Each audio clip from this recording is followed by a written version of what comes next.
হরে কৃষ্ণ। নমং বিষ্ণু পদায় কৃষ্ণ বেষ্টা ভূতলে শ্রীমতী জয় পতাকা স্বামীনীতি নামে নম আচার্য পদায় নিতাই কিবা প্রদায়নী গৌড় কথা থামোদয় নগর গ্রামতারিণী। নমং বিষ্ণু পদায় কৃষ্ণ পৃষ্ঠা ভূতলে শ্রীমতী ভক্তি বেদান্ত স্বামীনীতি নামে নমস্তে সরস্বতী দেবে গৌড়বাণী প্রচারিণী নির্বিশেষ নগরী পার্শ্ব। হরে কৃষ্ণ। আগামী 2025 সালের 1 জুন আগামীকাল জামাই ষষ্ঠী অনুষ্ঠান। তো আমি শাস্ত্রীয় ভাষা দিয়ে প্রথমে শ্রীমদ্ ভাগবত গীতার 4th অধ্যায়ের 11 নম্বর শ্লোক, যে যথামাং প্রপদান্তে তাং তথাইব ভোজাম মম বর্তানু বর্তন্তে মনুষ্য পার্থ সর্বস্ব। এখানে ভগবান কি বললেন, যে যেভাবে ভজনা করবে আমি তার ভজনার অনুযায়ী ফল প্রদান করব, এ নিয়ে কোনো সন্দেহ নেই। সুতরাং আগামীকাল জামাই ষষ্ঠী। এখনকার দিনে এই জামাই ষষ্ঠীটি একটা অনুষ্ঠানে বা পরিণত হয়েছে।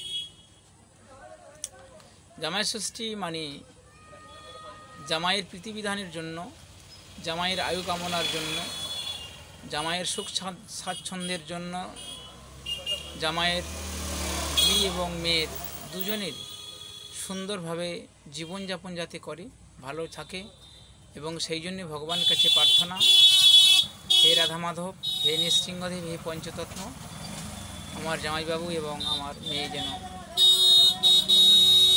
ভাগ্যবতী এবং দীর্ঘ আয়ু এবং সুন্দর সংসার জীবন যাপন করে, এই আশা করা যায়। কিন্তু এখনকার দিনে সেই শাশুড়ি মাতা হোক এবং শ্বশুরই হোক কিংবা জামাই হোক বা মেয়ে হোক, সংসারে সেটাকে নিয়ে একটা বৃহৎ করে অনুষ্ঠান চলে, যে অনুষ্ঠান পারমার্থিক জগতে বা ভক্তি জগতের কোনো অনুকরণ মানে না। আজকের দিনে যে জামাই ষষ্ঠী হচ্ছে সেটাকে জামাই ষষ্ঠী বলে না, সেটাকে বলা হয় ভোজ ষষ্ঠী। অর্থাৎ জামাইবাবু আসবেন, তার মান সম্মান, শ্বশুর ঘরের মান সম্মান বজায় রাখার জন্য জামাই ষষ্ঠীর দিনই যে ফলমূল এবং অত্যাধিক যে আহার হবে, যে আহার ভগবানকে নিবেদিত করে প্রসাদ করে গ্রহণ করা উচিত, সেটা না করে তারা ভুরিভোজ অনুষ্ঠান করে, যেটা ভগবানের কোনো কিছু সেটা ব্যবহার করে না বা গ্রহণ করে না, সেই অনুষ্ঠানই হয়। এবং যেটা ভগবান অখুশি হয়, যেদিন জামাই ষষ্ঠী একটা পুণ্যক্ষণ দিন এবং পুণ্যের দিন এবং একটি সংস্কারের দিন বললেই চলে। তো শাস্ত্রীয় মতে এই জামাই ষষ্ঠী যে ষষ্ঠী, অর্থাৎ জামাই ষষ্ঠী মানে ষষ্ঠী যুক্ত আছে আমাদের জন্ম, যখন আমাদের ছোটোবেলায় আমরা অন্নপ্রাশন হয়, ষষ্ঠী পুজো হয়, সেই রকমভাবে জামাইয়ের সঙ্গে এই ষষ্ঠী সংশোধন করেছেন। এই জামাইয়ের প্রীতি কল্যাণের জন্য, পারমার্থিক কল্যাণের জন্য এই জামাই ষষ্ঠী অনুষ্ঠান। কিন্তু সেই ষষ্ঠীটাকে কী করা হয়, ভোজে পরিণত করে হাজার হাজার প্রাণী হত্যা করা হয়। তুলসীদাসের হেয়ালি রয়েছে, জীব হিংসা নরকে বাস, যুগে যুগে সর্বনাশ। জীবের প্রতি জীবের যে প্রেম, স্বামীজি বলেছেন, জীবে প্রেম করে যেইজন সেইজন সেবিছে ঈশ্বর। জীবের প্রতি প্রেম হলো না। এবং চৈতন্য চরিতামৃত গ্রন্থে বলছেন, আতীন্দ্রিয় প্রীতিবাঞ্ছা তারি বলে কাম, কৃষ্ণেন্দ্রিয় প্রীতিবাঞ্ছা তারি বলে প্রেম। তো সেই প্রেমকে আমরা ভুলে গিয়ে আমরা কামে রূপান্তরিত হয়ে, আমরা ভোজে রূপান্তরিত হয়ে, নিজের প্রীতি সাধনের জন্য, নিজে আত্মকল্যাণের জন্য, নিজের সব কিছু বজায় রাখার জন্য এইভাবে অনুষ্ঠান করি। তো অনেক পশু অথবা অনেক জীবজন্তুকে বা প্রাণীকে হত্যা করে তার দেহকে ছিঁড়ে আমরা খাই। কুকুর যেমন মাংস ছিঁড়ে খায়, মানুষ তদ্রূপভাবে সেই কুকুরের মতো ছিঁড়ে অংশগুলি গ্রহণ করে। ফলে মানে এই যে ষষ্ঠী হলো বা এই যে জামাইয়ের প্রীতি কল্যাণের জন্য যে ফোঁটা দেওয়া হলো, সে ফোঁটাটা কিন্তু আর জামাই ষষ্ঠী হলো না, সেটি হলো ভোজ ষষ্ঠী বা অনুষ্ঠান ষষ্ঠী।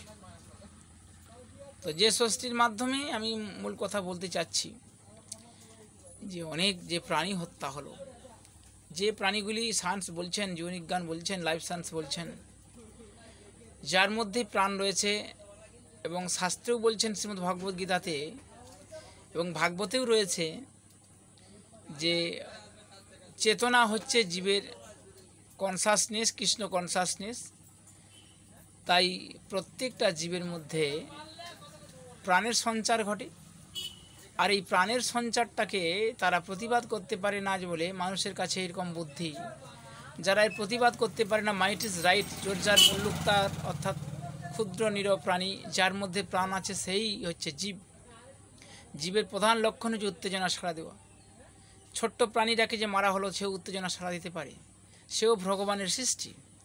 তো তাকে হত্যা করি, তার মাংস আমরা ভক্ষণ করি, যেটা কুকুর শেগালের, যেটা বাঘের খাবার, সেই খাবারটাকে আমরা খেয়ে প্রীতি আনন্দ উপভোগ করার চেষ্টা করি। আচ্ছা, এই খাবারটাকে বন্ধ করে অন্য কিছু খাবার দিয়ে কি জামাই ষষ্ঠী হয় না? সমাজের মানুষের কাছে, সমাজের সমস্ত স্তরের মানুষের কাছে, হিন্দু, মুসলিম, খ্রিস্টান, জৈন, সমস্ত ধর্ম, সমস্ত মানুষের কাছে আমার নিবেদন যে এই দিন এই এটা না করে এবং এই জীবকে হত্যা না করে ষষ্ঠী প্রদান না করা উচিত মনে হয় শাস্ত্রীয় মতো। জানি না কার চেতনা শক্তি এবং কার বিকশিত চেতনা, কার কলুষিত চেতনা রয়েছে।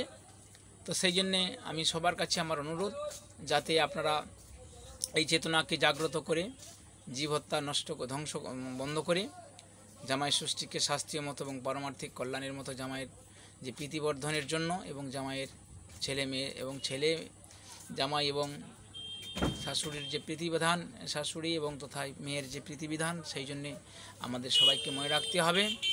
তাই সবাই শাস্ত্রীয় মতো এবং ধর্মীয় মতো এটি করলে প্রায় ভালো হয়।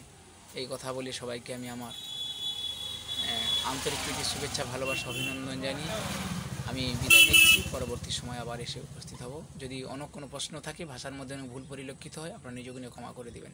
হরে কৃষ্ণ।